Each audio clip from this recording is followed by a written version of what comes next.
청와대가 사드 발사대 추가 반입 보고 누락 책임을 물어서 국방부 정책실장의 직무 배제를 지시했습니다. 하지만 한민국 국방장관 등에 대한 조치는 계획이 없다고 밝혔습니다. 네, 취재기자 연결합니다. 김도원 기자. 네, 청와대 춘추관입니다. 네, 조금 전 청와대 발표가 있었는데요. 사드 보고 누락의 책임자를 최종적으로 정책실장으로 본 건가요?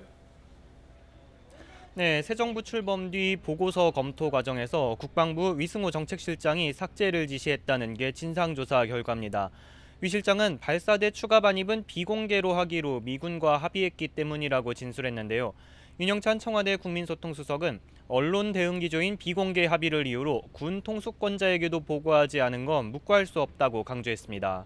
게다가 지난 정부에선 황교안 대통령 권한대행에게 추가 반입 사실이 보고됐습니다. 청와대는 위 실장을 직무 배제하고 국방부나 감사원이 추가 조사를 벌이도록 했습니다. 하지만 한민국 국방장관이나 김관진 전 국가안보실장 등에 대해선 책임을 물을 계획이 없고 황교안 전 총리도 조사하지 않았다고 선을 그었습니다. 청와대는 국방부가 환경영향평가를 의도적으로 피하려 한 정황도 확인됐다고 밝혔는데요.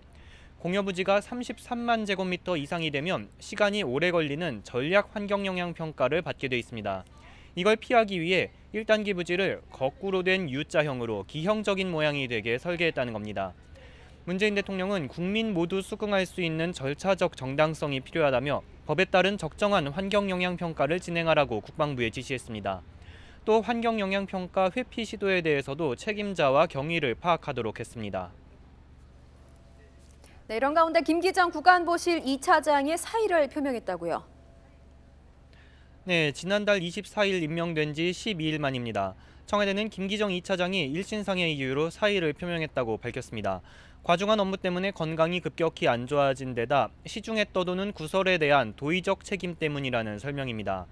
김 2차장에 대해선 연세대 교수 재직 시절 부적절한 처신이 있었다는 제보가 잇따랐던 것으로 알려졌습니다. 국가안보실 2차장은 외교정책과 통일정책, 사이버 안보 등을 총괄하는 자리입니다. 이달 말 한미 정상회담과 다음 달 초 G20 정상회의 등 중요한 외교 일정이 잇따라 이어지는 상황에서 외교 안보 라인 공백으로 회담 준비에 차질이 빚어지지 않을지 우려됩니다. 앞서 안현호 일자리 수석이 내정됐다가 인사검증을 통과하지 못해 낙마하기도 했습니다. 자, 김 기자, 오늘 수석 보좌관 회의에서는 가습기 살균제 피해자에 대한 지원 지시도 있었다고요? 네, 오늘 환경의 날을 맞아 문재인 대통령이 몇 가지 지시사항을 밝혔는데요. 문 대통령은 가습기 살균제 사건에 대한 적절한 수준의 대통령 사과를 검토하겠다고 말했습니다. 또 이미 발생한 가습기 사고에 대해선 철저한 진상규명과 지원 확대 방안을 강구하라고 지시했습니다.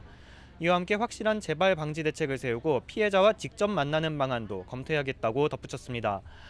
오늘 오후 가습기 살균제 피해자 모임은 철저한 진상규명과 피해자 지원, 재발 방지 대책을 촉구하며 문 대통령에게 편지를 전달했습니다. 지금까지 청와대 춘추관에서 YTN 김도원입니다.